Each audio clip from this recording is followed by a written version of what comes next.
নমস্কার বন্ধুরা, শুরু হয়ে গেছে এসআইআর এর কাজ, স্পেশাল ইন্টিগ্রেশন প্রোগ্রাম। তাই সবাই আশা করি আপনারা পেয়ে গেছেন, পশ্চিমবঙ্গের বাসিন্দারা সবাই পেয়ে গেছেন এই ইনুমারেশন ফর্ম। যে ফর্মটি আপনাদের সবাইকে ফিল আপ করে জমা দিতে হবে। ডিস্ট্রিবিউশনের কাজ 11 তারিখে শেষ হয়ে গেছে, এখন ফিল আপের কাজ চলছে। তাই এই ফিল আপ পর্বে আমি একটি স্যাম্পল ফর্ম কীভাবে ফিল আপ করতে হয় সেটা দেখাচ্ছি। উপরে দেখুন ব্যক্তির নাম দেওয়া আছে, তার আগে বিএলওর নাম দেওয়া আছে। তো এরপর আমরা চলে যাব সরাসরি ফিল আপে। এখানে উপরে দেওয়া আছে যে ব্যক্তি, সেই ব্যক্তির ভোটার কার্ডের নাম্বার বা পিক নাম্বার। এরপরে বিভিন্ন অংশগুলি যেগুলি ফিল আপ করতে হবে সেগুলো দেখাচ্ছি। প্রথমে এই ডান দিকে ফিল আপ করবেন, প্রত্যেকে ডান দিকে এই ফর্মের ডান দিকে ফিল আপ করবেন। এখানে দেখুন জন্ম তারিখ, এখানে তার নিজস্ব যে ভোটার কার্ড অথবা বার্থ সার্টিফিকেট অনুযায়ী জন্ম তারিখ লিখবেন। ধরুন এখানে জন্ম তারিখ কারো 20/6/2000 লিখলাম। এরপর আমরা দেখব আধার নাম্বার, তার যা আধার নাম্বার সেটা এই ঘরে বসাতে হবে। এই ঘরে আধার নাম্বার বসাবেন। এরপরে মোবাইল নাম্বার, নিজস্ব মোবাইল নাম্বার বসাবেন। আমি আমারটা বসাচ্ছি।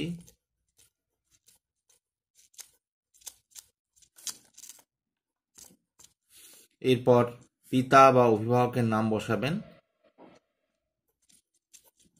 বসিয়ে দিলেন। এরপর মায়ের নাম বসাবেন একইভাবে, এই ঘরে মায়ের নাম।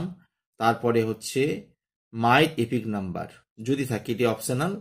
যদি মা জীবিত থাকেন তাহলে মায়ের নাম বসাবেন।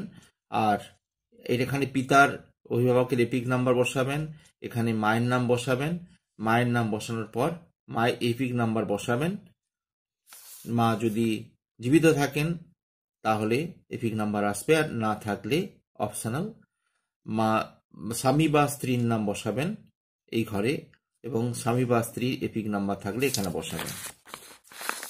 আর না হলে এখানে নট অ্যাপ্লিকেবল, যদি মায়ের এপিক নাম্বার বাবার এপিক নাম্বার না থাকে, নট অ্যাপ্লিকেবল NA লিখে দেবেন।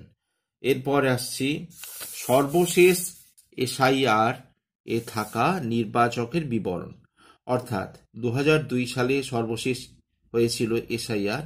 সেই সময় যিনি নির্বাচক ছিলেন, অর্থাৎ এই ব্যক্তি, ওপরে যে ব্যক্তির ফর্ম দেওয়া হয়েছে ওই ব্যক্তির নাম যদি 2002 সালে লিস্টে থাকে তাহলে সেই নির্বাচকের নাম যদি থেকে থাকে, আর না থাকলে তার এই ঘরে ফিল আপ হবে। যদি থেকে থাকে তাহলে নির্বাচকের নাম উপরে যা দেওয়া আছে তাই সেটাই হবে, আর তার এপিক নাম্বার ওপরেই দেওয়া আছে। তবে পরিবর্তন যদি হয়ে থাকে তাহলে 2002 সাল লিস্ট দেখে তাকে সেই এপিক নাম্বার, সেই নামটাই লিখতে হবে। অর্থাৎ এখানে ধরুন স্বপন কুমার বারিক দেওয়া আছে, বর্তমানে তিনি হয়তো স্বপন বারিক থেকে স্বপন কুমার বারিক হয়েছেন। 2002 সালে তিনি নাম ছিল তার স্বপন বারিক, এখন হয়েছেন স্বপন কুমার বারিক। কাজেই তাকে কিন্তু স্বপন বারিকটাই লিখতে হবে। পূর্ববর্তী যে লিস্টে নামটা রয়েছে সেটাই লিখতে হবে, এবং পূর্ববর্তী এপিক নাম্বার যা ছিল সেটাই লিখতে হবে। তার আত্মীয়ের নাম, আত্মীয়ের নাম অর্থে এখানে তার বাবা বা মা যার নাম ওই সময় ছিল বা বাবার নামই লিখতে পারেন। আর সম্পর্ক, বাবার সঙ্গে সম্পর্ক যা সম্পর্ক হবে দিয়ে দেবেন। আর সন, আর মায়ের সঙ্গেও সন বা ডটার বা দাদুর নামও লিখতে পারেন যদি বাবা মা বেঁচে না থাকেন। আর তখন গ্র্যান্ডফাদার, গ্র্যান্ডসন, গ্র্যান্ডফাদার, গ্র্যান্ডমাদার সম্পর্কটা দিতে হবে। এরপরে জেলা, জেলার নাম আমরা হচ্ছে পূর্ব মেদিনীপুর লিখলাম।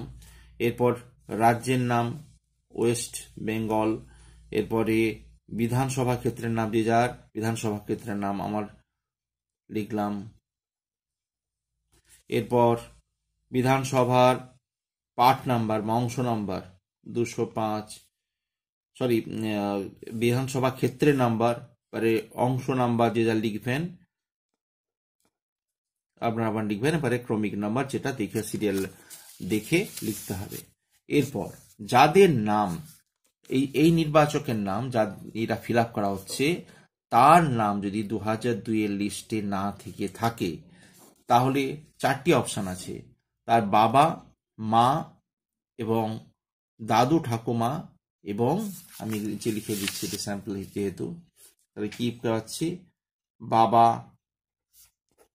মা, দাদু মানে প্যাটার্নাল,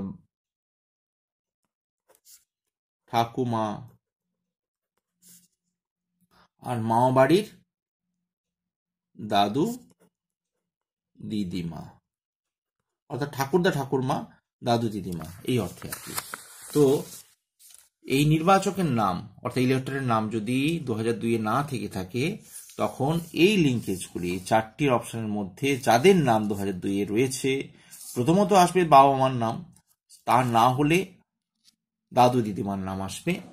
তো সেই আত্মীয়ের বিবরণ যার পূর্ববর্তী এসআইআরে তার নাম রয়েছে, সেই আত্মীয়ের নাম লিখলাম, সে বাবা বা মা, দাদু বা ঠাকুরমা মানে প্যাটার্নাল পিতৃত্বর দিক থেকে, অথবা মায়ের ম্যাটার্নাল দিক থেকে, মায়ের দিক থেকে দাদু দিদিমা, তার এপিক নাম্বার যদি থেকে বেঁচে থাকেন, বা যদি 2002 অনেকের এপিক নাম্বার নেই, এপিক নাম্বারটাই নেই, যদি থাকে অপশনাল। আর এবার তার আত্মীয়ের নাম মানে ওনার বাবার বা মায়ের নাম এবং তার সঙ্গে এই নির্বাচকের সঙ্গে সম্পর্ক, আর জেলার নাম, রাজ্যের নাম, বিধানসভা ক্ষেত্রের নাম এবং বিধানসভা ক্ষেত্রের নম্বর, অংশ নম্বর যেখানে লিঙ্কেজটা রয়েছে সেই দাদু ঠাকুমা, ঠাকুরদা ঠাকুরমা, বাবা মার যা লিঙ্কেজ রয়েছে তার ক্রমিক সংখ্যা দিলাম।